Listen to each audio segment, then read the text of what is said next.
that you supported from Senator Kane that would be a little bit different now that we're deeper and know more about some of these strikes in the Caribbean? I think more people are coming around to be concerned about what's going on when you have Lindsey Graham, the Wall Street Journal, and other Republicans saying that the second strike, bombing people who are shipwrecked or clinging to wreckage, that would be illegal in the words of people who are very supportive of what the president's doing. That's a whole new scenario. So I think we've entered into uncharted territory here. I think there's a broad consensus that it's illegal to kill people who are clinging to wreckage. I think there's still some question whether the initial bombing is illegal as well. I think that you can't really just say, well, we're at war, we're not declaring war, and Congress is not going to be allowed to vote on this, but because we're at war, we say these people are combatants, we can do whatever we want, including killing them the first time, or if they're still floating around after we've tried to kill them once, killing them again. I think even the administration knows they made a big mistake here, because a couple months later, what did they do? Then they rescued people. But even that leads to more questions. The people they rescued, they didn't prosecute. They didn't say, well, we scooped up 2 people, we scooped up their guns and their weapons and the drugs that were floating on the boat. No mention of any kind of drugs or anything, no evidence, no interrogation. Normally, you'd interrogate people all the way up the line. We just got a letter back from the Coast Guard today. Their overall statistics are that 25% of boats that are boarded don't have drugs on them. We now have specific information from the Coast Guard that of the boats captured by the Coast Guard before we started the bomb them to smithereens campaign, in the traditional sense, when the Coast Guard captured boats off of Venezuela, 21% of them did not have drugs. So the idea that we're just blowing up boats where historically the rate is 21% of them are not even smugglers is outrageous. Hopefully this is going to unify the American people to stand up and say, killing people willy-nilly is against the law. But Senator, Killing people- what do you make of the administration? Responsibilities that Secretary Hegseth. Have you seen any evidence that there were survivors on these boats, on this particular boat? Have you seen any evidence that there were survivors? What intelligence have you seen? I've been offered no briefings, and I think that's purposeful because I've been skeptical of this. So no briefings have been offered to me. We are asking for them. We are supportive of the Armed Services Committee looking into this, but this has been very selective in briefings that have been given to people, primarily given to people who are already apologists for the administration. And do you have confidence in the Defense Secretary at this point? I'm very, very concerned about an order that would say, kill them all, kill them, after they've already been wounded, after they're drifting apart. But for some people, this is distinctly different, the second strike. I think both strikes are actually illegal. I don't think you can just name people and say, well, they've got drugs. Well, where's the proof? That's an allegation. And these people are 2,000 miles away. People don't realize these outboard boats have no capability of reaching America. Take them like 20 stops to refuel to get up here. In all likelihood, none of these boats are coming to America. It's a completely made up and false sense that, oh, we're at war, we can do whatever we want. But if Congress wants to vote on it, oh, no, we're not at war. So they're at war if they can do whatever they want with no oversight. But if Congress were to get involved with oversight, it's not a real war. It's just a war where we name people who we don't like. We call them terrorists and then we kill them. And then if we see them floating around in the ocean, we then re-bomb them. It's a crazy. It sounds to me like you're calling into question other strikes that have been taking place, that those could be determined to be unlawful. So do you support broadening this investigation beyond that September 2nd strike? And who ultimately bears responsibility? Is it the Secretary of Defense or is it the Admiral? I think what unifies people is the second strike, and I think that's what's going to bring people together. When you have people from Lindsey Graham to the Wall Street Journal saying that the second strike is illegal according to our the laws of our military contact, even in times of war, it's illegal. So the first question is, are we at war? And if we're at war, should Congress vote? That's the first issue. The second issue, though, is even if you accept the first strikes, most people are saying the second strikes aren't. I don't like to see political figures pointing their finger at military figures. Military people take orders, and there's a question about, when they don't take orders, whether things are legal or not legal. But in this sense, it looks to me like they're trying to pin the blame on somebody else and not them. There's a very distinct statement that was said on Sunday.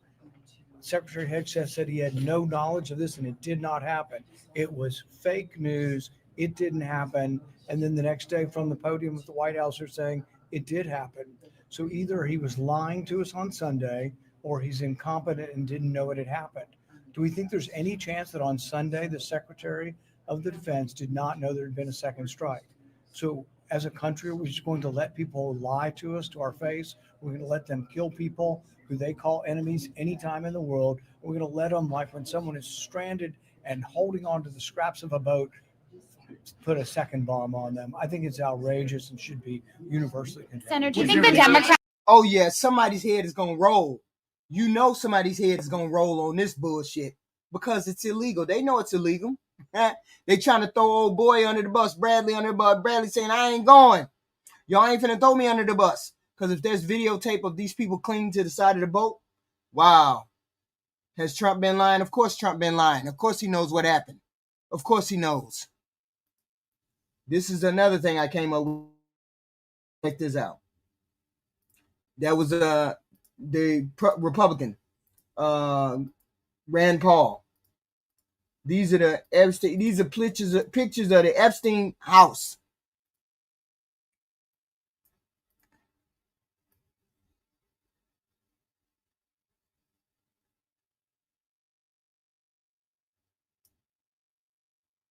Of course he lied. Of course Donald Trump lied. He lied. He knows the truth. He knows exactly what happened. He knows that they did the pure order. They know that. He knows that.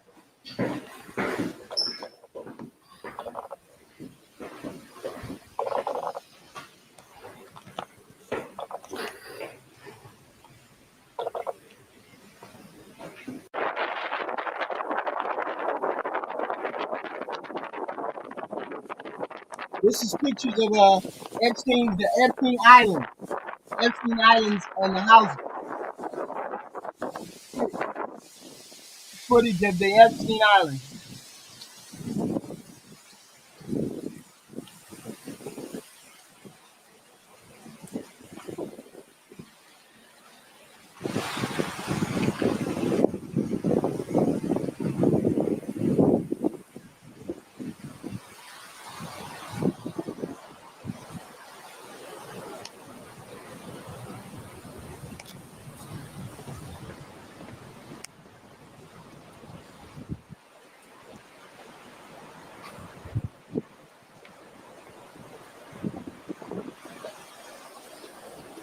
It was a big beach.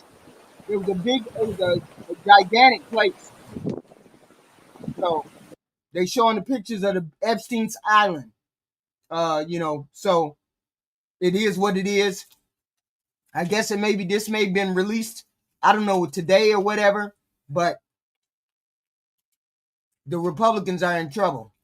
They really, really, really are in trouble. Specifically, if they hide these Epstein files, specifically if they continue to hide what's going on in Congress with these people committing murder. Yeah, we're going to cry, all right. We're going to cry all day, every day. As soon as we get rid of this president, we're going to cry as much as we can. Some people even have bottles waiting to be popped. It was a nice island. This was a nice place. It was a big place. Plenty of these folks got up here in this Epstein Island. This was a big, huge place full of people. Oh yeah, we're gonna be done with this president soon enough. Either he gonna get a dirt nap or we gonna be done with him. One of the two. More than likely, we gonna be done. Well, we can see the light at the end of the tunnel. The light at the end of the tunnel is November 2026. Okay, November 2026.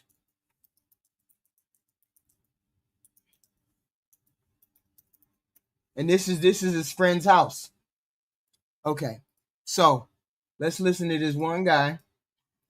He's going to give us the information about the Democrats, about the thing we had last night, the We're going to Race. do our first post-mortem of the 7th Congressional District in Tennessee. So we can see that Matt Van Epps won over Afton Bain. It wasn't a huge margin, but it wasn't a small margin either. It was a pretty healthy margin, but for the Republicans, it was a lower margin. So we're going to go over that. We're going to go over the counties. We're going to go over the early vote numbers versus election day numbers. And then we're going to compare this to the special elections that we had earlier this year in Florida, in the 1st and 6th Congressional District in Florida, and kind of see how this balances out. Because overall, this election that we had yesterday, the Democrats had some good news. They had some great news. But then they had some bad news, and we need to delve into the numbers to see where this all pans out. So this election was kind of all over the place. Now, before we start, if you do enjoy this kind of content, looking at election numbers, talking about elections and so on, please subscribe to the channel, hit the bell for the notifications for my videos. If you want to do a one-time donation to show your appreciation, you can press the super thanks down below for a one-time donation, or you can become a member of my Patreon or a member of this channel. If you become a member of my Patreon, you also will get access to some of the special videos that I do on my election history channel. So I also have a channel about election history. Thank you all very much who have been supporters of this channel. This is a viewer-driven channel, and it is your help that makes this go. So thanks to all the Patrons, members, people who have given super thanks, and all of you who just interact with the video. Thank you all very much. Now, let's go ahead and go into the election results. And if we look at the election map compared to what we had last time, there isn't much of a difference. We just see the margins going down. So we can see here, we can see Afton Bain doing quite well in Nashville and Davidson County. But then in Montgomery County, it was significantly close. When it came to early votes, Afton Bain actually had the lead in early votes, but then Van Epps was able to take the county as soon as the election day votes were calculated. Now, if we go ahead and go down to here, we can see the swings. We can see all the arrows going sharply to the left and to the Democrats. So you can see Davidson County had a 20% Democratic swing, and these are all compared to the presidential election year, or at least the congressional vote. Well, no, it says the presidential vote from last time. So you can see even the smallest of counties, Wayne County, had a 6.9% Democratic swing. All of these are Democratic swings. All of these are huge Democratic swings. So these numbers look really, really good for the Democrats. So I do want to mention really quick before we continue the Emerson College poll, because this thing was kind of spot on. So we can see it said Matt Van Epps with 48% to Afton Bain's 46%, with 5% undecided. Now that 5%, they asked that 5%, if you are going to vote in this, if you have to decide who would you vote for, it broke 2-1 for Van Epps, which showed that possibly late breakers on election day were going to go for Van Epps. And we really do see this in the results, because in the results, we see a lot of these counties, Montgomery County definitely, that was blue, and then it turned red as the election day votes came in. So that is where the election stands, and that poll was pretty good within the margin of error and everything. So now let's go ahead and go up to the graphics that I have here, and let's look at Tennessee's 7th Congressional District by voting method. And this is, if you're the Democrats, you have some good news and you have some bad news. So here we have it right here. Let's first look at the composition of the vote. So 53% of the vote was on election day, and 47% of the vote was early voting. Okay, so that was the composition that we had. Let's first look at early votes, where Afton Bain actually won it 54.3% to 45.7%. So she was actually able to get the lead. And then once, if you noticed that last night on the live stream, once all the early vote was in, she was in the lead. Davidson County really gave her that push in early voting. The problem for the Democrats, and especially what I just mentioned with those late breaking people going 2-1 for Van Epps, you can see on election day, Van Epps dominated with 62.3% of the vote to Afton Bain's 37.7%. That was 53% of the people voting. the election day issue is a huge issue for the Democrats. Now, I thought maybe it wasn't going to be that big of a bump because there were a lot of people in the primary, Democratic primary, who ended up voting on election day. It ended up being the case that it was a pretty decent bump for Van Epps. So the Democrats have, ever since Jim Messina from the Obama campaign said, oh, we just treat election day like any other day. You can't do that. When 53% of the vote comes in on this one day compared to all Oh shit. the early voting before, you can't treat election day just Oh shit. What the hell? All right, stop doing that.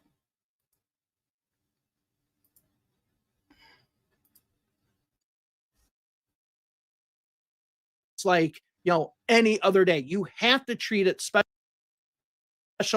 And I still feel that the Democrats do not Why do I keep have a good plan to get out votes on election day. Which, what does that mean? That usually means they don't have a good plan to get those late breakers over to their side. They really, really need to improve on that. All right, now let's go ahead and go over to the next graphic. Now, this next graphic is comparing how Afton Bain did to the two special elections we had for Congress in Florida earlier in the year, how big the swing was, and what composition of the vote was it compared to 2024. So what I mean by the composition of the vote compared to 2024 is saying, let's say that 100,000 people voted somewhere in 2024, and then 50,000 people voted this time. That means 50%. This number that you see here would be 50% of the 2024 voters voted this time, as far as raw numbers, not the actual voters, because we have people who die, we have people who are newly registered voters and whatnot. So if we look at the actual increase in Democratic votes, Afton Bain actually had the lowest swing. She only had a 7% swing. Now, if we look at the first congressional district, this was the one that Matt Gaetz left, we can see that the Democrat, Gay Vallimont, had a 8.7% increase, 1.7% more than Afton Bain. If we look at Josh Wheel, who ran against Randy Fine, and it is kind of funny that people on the national stage are seeing who Randy Fine is. We knew how crazy this guy was in Florida when he was in the state legislature. So, welcome to Florida's hell. But you can see Josh Wheel in this increased the Democratic number by 9.2%. So Afton Bain's swing wasn't stronger than what we had in those other races. Okay, now this 2024 vote is the comparison to the previous congressional election vote. This is where Afton Bain has a little bit better. As you can see here, 55.8% of the vote yesterday was compared to the 2024 vote. So that means of the 2024 vote, 55% of that turned out. So that's over 50%. That's a really good number. So even though the Florida numbers had higher swings, they also had lower turnout. And it does just seem to be, at least in these congressional districts, as the turnout increases, the vote becomes more and more Republican. But so the bad news was the election day stuff. The good news is that you have a swing of 7%. But here, if you're the Democrats, is the great news. So here I have it compared to 2024. Now let's take all these races and compare them to 2022, the last midterm. As you can see Vallimont at 57.7, Josh Wheel at 65.1, but Afton Bain, and this isn't her vote, this is the amount of total votes cast in the 7th congressional district, is nearly identical to a midterm election. Okay, so we still might have some more coming in. Maybe there's some late mail-in ballots or some that are missing that might adjust the numbers, who knows. But what this says right here, where you see where it says Afton Bain 99.5, What that means is of the people who voted in 2022 in a midterm election, that number this time was 95%, or excuse me, 99.5% of the 2022 number. So what does this mean? That this means that Afton Bain had a 7% swing in what is essentially a midterm election, because this is an exact replica of what a midterm election is going to be. So this means that maybe we can expect the Democrats to have between a 5 to 7% swing throughout the United States in these congressional districts, maybe. But the fact that these numbers. This is the geekiest guy. This is the geekiest guy ever who does polls. He's been spot on the money in all the polls. This is my go-to guy. This guy been on top of it. Are almost exactly the same as far as turnout as a When he says the Democrats are going to win, I believe him. midterm election, and you have the swing there, means that a huge chunk of people who voted in the midterm a few years ago, 3 years ago, switched over to the Democratic side. Okay. Or maybe people identify as independents, just said, we're not split anymore. We're heavily going toward Afton Bain. So this is a huge number for the Democrats. Now, overall, if you're the Democrats, this looks like a really good result. Okay. It wasn't a win, and the Republicans are just going to sit there and say, oh, well, you lost. Yeah. But you guys, like I said, it was like you guys are like the New England Patriots and brag about beating Dr. Phillips High School by a touchdown. Okay. It's not that impressive of a win, but the fact that this is actually replicating a midterm election indicates that we could be on the verge of seeing a 7% swing in other congressional districts. So like if we take Don Bacon's seat and other seats that are these very, very close ones from 2024, those are going to flip. I mean, right now, the Democrats are poised to really take over Congress and really take over it by a big chunk. All right. So that's all in today's video for the first postmortem. We'll see if any new data comes out in between now and whenever the new data comes out. I don't think there will be much, but if you're the Democrats, this is good. This is a great start. All right. I'll see you in the next video. Have a wonderful day wherever it is you are. So I'm going to take him at his word, because he's a polling guy. I'm going to take him at his word. If he says poised to take over the House, I believe him. It is what it is. Hey, it is what it is. Okay. We got our last Crockett. What's going on with Crockett? What the hell she's talking about? What the hell happened? That, everybody had a good time and it was stress-free. And for a moment, you could forget that who is president. So hoping all of that. I also know that so many people are really freaked out because I already said over and over that I would come up with a decision over Thanksgiving, because I do believe in prayer. I do believe in talking to the people that matter most in my family as they are impacted. And obviously, I'm really sifting through data and all kinds of stuff. And if you've seen some of my recent interviews, I've talked about how I really would love for there to be like this kind of great team of people that come together and make for a strong ticket in the state of Texas. So we have made it very public that on 12/8, which I said over and over and over, that I would make my decision public about what it is that I'm going to do. For those of you who haven't been keeping up with all the drama down in Texas with our lines, that kind of stuff, we won, and then Alito was like, not so fast.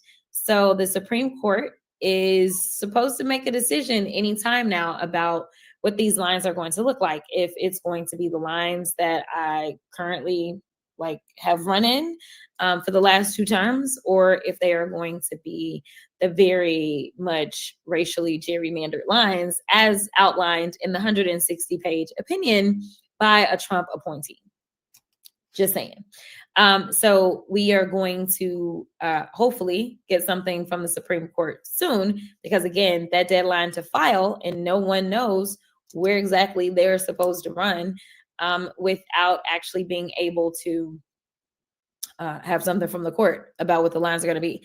Interesting news this week was that one of the California Republicans decided he's just going to run for Congress in Texas. Yes, you heard me right. And we will see how Republicans respond to, say, a Californian coming into Texas trying to run to get back to Congress. But that's a whole other issue, whole other drama. Right now, I was sitting on my phone and I was trying to figure out if the polls have closed yet in Tennessee. Many of you know that this special election is taking place with Afton Bain. She and I had did an event together. And we know that, you know, basically you know what, let me look at the book, got it, and recorded a video. And the next thing you know, they want them court-martialed. Well, there's only one person that could be subject to it. They just make this whole outrage. How dare you? And then literally like a week and a half later, they're trying to point fingers because they know that the allegations of war crimes are real. I will tell you that I personally believe that there may be more than just kind of one incident that people should be looking into, because I don't know where it is okay to just consistently bomb or just blow up boats in the water just because. Like, I mean, it's just, yeah, no, that sounds like murder to me, but like, I don't know, maybe let's do some investigating. Maybe there's something more there. But just because you think somebody is a drug trafficker, it's not really how that works. I'm just saying, even if it's true, it's not how it works. And of course, we've heard allegations that a number of people that have been on some of these boats were legitimately like fishermen. So who knows, right? Because when you blow up all the evidence, it's a little difficult. So interestingly enough, the president then tried to throw Hegseth under the bus. And then Hegseth now is trying to throw other people under the bus. But y'all were just talking about those elected officials who have served our country valiantly and then reminding people of their oath, because they are never to follow an illegal order. And now you're saying, well, if the order was illegal, it's y'all's fault because y'all fought. Like, it is crazy. And honestly, I just don't know how we got here. I don't know how we got to the point that people in this country could continue to support such idiocy and cruelty at every single turn. That is what they're doing. And I want to be clear. These types of moves do not make us safer at home. They actually make us a lot less safe. So it is important that no matter who you are, no matter what side of the aisle you're on. And so I will applaud this is Jasmine. Those Republicans that have said, both in the House and the Senate, that it is time to investigate. I applaud them, because I've been waiting on Republicans to just kind of get to the place where they're like, right is right, wrong is wrong. Again, I continue to say over and over, a lot of this stuff isn't right versus left. It's right versus wrong. And the final point that I'll make before I'll go to some of y'all's questions, because I really just wanted to check in, because I've been MIA for a while and we had votes early today. So I had a little bit of time. So I wanted to check in with y'all. What was the last point I was going to make? I forgot now. I don't know, but I hope you're all checking and making sure you are registered to vote no matter where you are. Obviously, we know that they are trying to play crazy games. When did somebody say something about an Afghan that shouldn't be here? He should have been here. He was vetted by your Trump. He was vetted by your Trump administration. What do you mean he shouldn't be here? He was let into the country legally by the Trump administration. What do you mean? I'm confused. Who said it was okay that he killed anybody? Nobody said it was okay. Y'all just be projecting way out of pocket, just way out of pocket. Again, as we wait on the results for Tennessee 7, it was insane to hear that they were sending out these, I don't know if it was, I think they were sending out mailers of some sort. They were sending something that was in paper form out and or doing recordings saying the wrong election day to Democrats, like, hey, go vote for Afton, and giving them the wrong election day, while at the same time basically threatening Republicans to show. Everybody knows that, Richard. But your administration, this presidential administration, the Trump administration, just vetted him in December. So they should have known he was radicalized if that was the case in December. Okay. Show up and vote and saying everybody will know your record and doing this very aggressive stuff. So the Republicans have shown us more than once who they are. And until they decide to grow a backbone and again, just kind of stand for what's right and wrong, I think we're going to continue to be concerned about the economy. We're going to continue to be concerned about education and accessibility. As we know, they've decided to reclassify a number of professional degrees, or I should say declassify. That's the way I'm gonna say it. They decided to declassify a number of those degrees, devaluing those degrees after people have gone out and ascertained them, and limiting accessibility to those degrees by declassifying them, because then you aren't able to gain as much access to financial aid to get those degrees. So I'm going to see what questions we've got, and then I'm going to let y'all go. John is asking, what's a good way to convince someone to vote that doesn't see the point? This is a great question.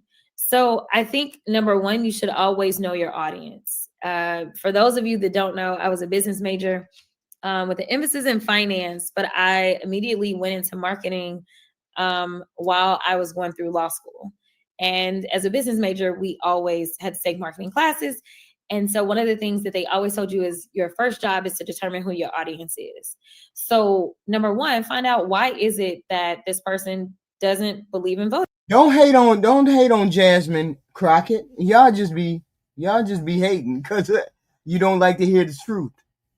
Anybody who talks to y'all about your president and stands up to you, this president, and talks about this president like he's the clown that he is, y'all don't like him. She's the only one. She comes up and she talks about him like the clown that he is. So since he thinks she's a clown, she thinks he's a clown. It's fair play. He want to call her low IQ. She calls him low IQ. I think it's fair play. Don't call her low IQ. She probably smarter than most of y'all. Don't even go there. Voting, maybe they don't know what they get with voting, right? So find out what their values are. Like, voting is about values and whether or not you want somebody that shares those values. So if John isn't concerned about affordability, then that may not be the way to go. But if he is concerned about affordability, then it is a great time and a great opportunity to explain to him that things are only more expensive because of. Richard, you're really dumb. You're really dumb. You just don't like the way she talked to your president because your president is lowbrow. So he needs to be talked to the way he talks to her. You don't talk to her and tell her that you don't say that she's uneducated. That's the one thing you can't say. Just because somebody says something you don't like doesn't mean you call them names. You dispute what they're saying. You don't call them names, just come with the facts. Don't come with the bullshit, because a lot of y'all come with the bullshit. These unilaterally invoked illegal tariffs that the president decided to engage in. And so some people would be like, okay, but he president, until we still got 3 years and some change. God bless us. Hallelujah. They may say, well, we still have him. But if you have a House and or a Senate that's like, player, that's our lane, and they decide to check him, then maybe we don't have to worry about this. So you can explain that. There are people that care about, things that are maybe a little bit closer to home, whether they are concerned about how certain businesses are zoned around them, right? Whether it's that shingles plant or whatever polluter is around them, like maybe it's that issue, maybe it's healthcare, right? And so talking about healthcare, but you have to find out what somebody's values are and what it is that matters to them. And then you have to connect the dots for them. I don't think that you should ever kind of go up to anybody and make them feel bad for like not really seeing the point, because part of like the goal right now is to make people feel helpless and hopeless. And you want to empower people. So, you know, I don't really believe in beating people over the head and be like, this is what you got to do, right? I think that it is more important that you really just educate them and connect the dots about what it is that they care most about and how electing the right or wrong person has the ability to truly impact their lives. Wait a minute, hold on. Let's be clear, Steve Friedlander. It's you MAGA people who are always arguing about feelings. Always. You hate the gays, you hate the trans, you hate the browns, you hate the black, you hate the illegal immigrants, you hate the communists, you hate Mandami. That's all y'all do is bring hate. I don't even get it. It's amazing to me that every time you turn around, you all bring hate to the conversation. It's never a Democrat that brings hate to the conversation. It's always hate from the right side. You hate the gays, you hate the brown, hate the black, hate the trans, hate the homophobe, hate the Mandani, hate. That's all y'all do is hate. And you got the nerve to come over here talking about you Democrats, that's all y'all do is be y'all ignorant, y'all that no, you all are the ones that come over talking about the hate. You all are the ones who come over talking about the misinformation. You all are the ones that is always over here talking about what's a woman. Y'all like to see dudes in the bathroom. That's all y'all do is bring hate to the table. You never bring constructive argument. So don't come over here talking about us Democrats hating. We don't do the hating. It's all on your side. You've never seen one Democrat say, I hate anybody like y'all say, I hate the gay, hate the trans, hate the homos, hate the Islams, hate Nandami, hate blacks, hate brown. That's all y'all do is hate. It's all on y'all. All on y'all. We've got That's what we keep saying about y'all, Paul Thorny, that y'all need help. And maybe y'all need to get some help because y'all all zombies. Marta wants to know what's happening with my. Really, Steve Friedlander? Every person that you talk to that's a Republican says, I hate the gays, I hate the trans, I hate the brown, I hate the immigrants, I hate the Muslims. You're the ones who say that. See, they can't even take accountability for what they be saying in the chat. They can't even take accountability. That's why we don't like to talk to you. No, I'm sorry. We don't like to have debates with y'all because y'all never take accountability for what you say. Every person that's a Republican will jump in this chat talking about, you don't know what a man is. You don't know what a woman is. You don't know what they need to get out of my country. That's exactly what you say. That's exactly what you all say. Get out of my country.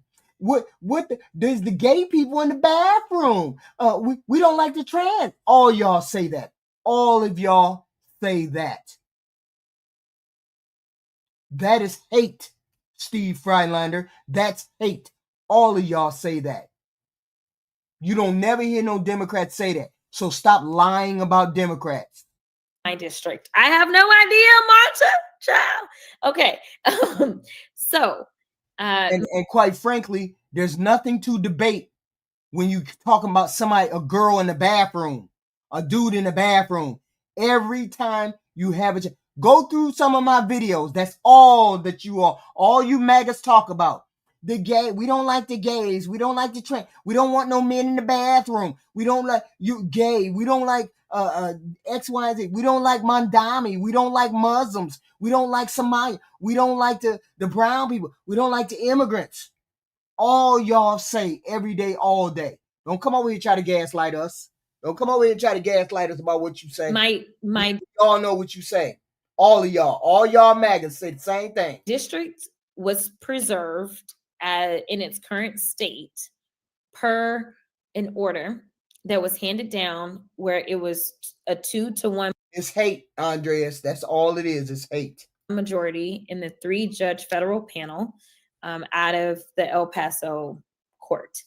So they said, listen, they run it on these lines until we go through the full kind of trial on all the issues. But preliminarily, it looks like this may deprive people of their voices. Okay. Then, after that came out, the Republicans in Texas immediately filed an emergency motion to the Supreme Court, directly to Supreme Court. Right? And Alito says, well, wait a minute now, hold up. So right now, currently, we're on hold. We're waiting for an opinion from that court.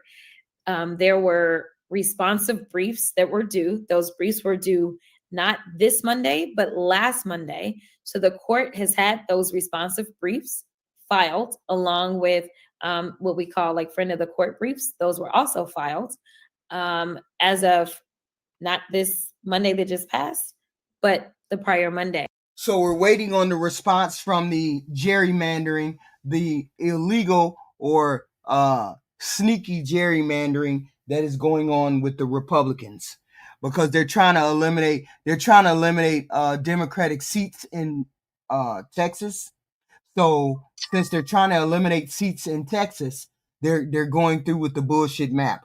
But it's not going to make a difference. It's just going to be more seats that we win come November 2026. It just is what it is. Just they screwed themselves. And we still do not have an order from the court on what lines we're running from. If we were to not have any order, I guess technically with the stay in place, that means that the new 5 seats that the Republicans stole would be what takes effect. But I don't know. And filing is 6 days away. Yeah, it is a wild time to be elected on the federal level in the state of Texas. And Juan is asking, what can we do with the election still a whole year away? And how can I know my vote is actually going to count? That is a very good question. So Juan, I don't know where you're from. Every state is a little different. So even though we'll have federal elections that are taking place all around the country, the elections themselves are administered by the states. And so every state, which is why we needed the Freedom to Vote Act, so that we could democratize this a little bit. Don't call her dumb, Andreas. Beat her argument. Because then you sound dumb. Because you don't have any argument to beat her argument. None of you have any arguments to beat her argument. So you're the one who sounds dumb. Every state is different about who can access the ballot box and how they can access the ballot box and what happens when you access the ballot box. So she's not from the hood, goofy, Edwin, goofy. Wow, there's some racist shit in the chat. Wow, Edwin Cooper, racist in the chat. What the hell is going on? Go back to the hood. Why would she need to go back to the hood, Edwin Cooper? She ain't from the hood. Why would she need to do it? This is what I keep telling y'all about the Republicans. You say you ain't racist, but you say shit like this. Best thing that I can tell you is that it's really important that you are up to speed with what takes place in your state. So states like California, they have a system where you're able to see that they've received your ballot. You're able to kind of check all of that out. You have other states that allow for the ability to kind of monitor in some way as they're going through the counting process. There's just a lot of different ways, but I can tell you that I think your party, Harry Callahan, is on the chopping block this time. I think morally bankrupt would definitely describe your president. Most definitely. Vote by mail is an option that I think, as many people that are able to vote by mail should always feel like it is a safe thing to do. Now, you got to know that the post office ain't necessarily the fastest. So I would say make sure if you're doing that, that you do it and you do it in plenty of time, but it's really convenient. Yeah, this is really like going back to the hood. She's really acting hoodish right here. She really is acting hoodish. She's really acting hoodish right here. And you're using the race card. I didn't use the race card. You're using the race card. She's really acting hoodish right here. For those of This is your Republican Party throwing the race card in the mix when nobody was talking about race. He came in here and said she needs to go to the hood. Why? She's not talking hoodish. She's not acting ghetto. She's not doing any of those things. Why would she need to go back to the hood? of us that have to go to work, and we live in a state that doesn't make election day a holiday. So that's number one. So figure out kind of what it is in your state. Number two, about that, I would say, between now and election day, like the midterms, I think it's important to find out what other elections are taking place. So we know in different places, they've got city elections, they've got county elections, they've got state elections. So find out what's going on, and also decide to get engaged. I'm sitting online, I'm talking to y'all, and this is a form of engagement, but just know that like your skills, whatever they are useful no matter where you are in any campaign. So find a candidate that really kind of gets you going. What I'll say is that I was outspent when the goofy said, why don't she go back to the hood? You mean to tell me there's white people in the hood? Or was he saying go back to the hood because that's what the stereotypical idiots think where black people stay? Because there's only 20% black people that are poor. Why don't you look up what the percentage of white people are that are poor? Because the bulk of black people aren't poor, and the bulk of black people don't come from the hood. So why would you need to say, go back to the hood, if you weren't trying to use the race card? I first ran for the state house, and the one thing I couldn't be was outworked. And it wasn't me as an individual, it was a collective. And so we had over 300 volunteers for a state house race, which was unheard of. But these volunteers made it possible for us to beat back 5 times as much money, and it allowed us to really get our message across. So never ever doubt that you can put in enough. If it is participating with a campaign that is far away from you, or if it's participating in a campaign that is near you, we need people that can always be event planners. We need people that are graphic experts. We need people that are great on social media. We need people that can help us raise money. We need people to donate money. We need people to organize people on the grounds, organize people on the phones, organize people to send out text messages. We need all these things and more. So never doubt what it is that you can. You ain't gaslighting me. That's your problem. That's your Republicans' problem. You can't gaslight me. I'm not going to be gaslit. Please hit the like, share, and subscribe button, please, and thank you. We have content like this every day. I just brought back Rand Paul, the Epstein Island pictures, and the closeout on the election yesterday, and Jasmine Crockett, just to get a taste of what she was on her mind in X, Y, and Z, right?